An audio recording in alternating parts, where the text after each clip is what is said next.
The demand for cocoa sugar over the last few years has been steadily increasing. The cheapest one can cost more than or less 500 pesos at the nearest SM hypermart.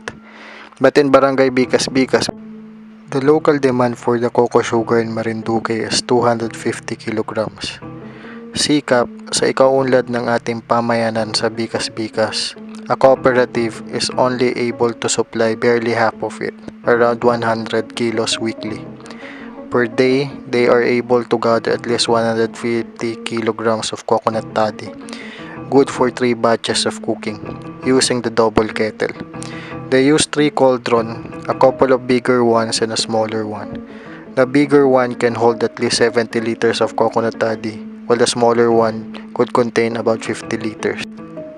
Out of the 50 liters of raw coconut toddy, unprocessed and only extracted not more than 4 hours at a time, could only yield about 5 kilograms of coconut sugar.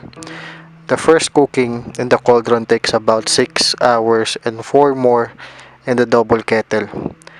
Not only the toddy becomes lesser and lesser due to condensation, the toddy also becomes syrup. Before transferring it to the double kettle, the toddy is rid of unwanted bubbles while cooking. Then the syrup, when already transferred to the double kettle, slowly becomes paste-like.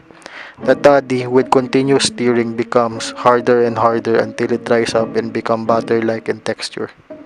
The process is repeated many times until the toddy finally becomes granulated.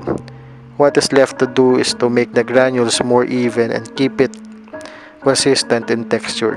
It is then weighed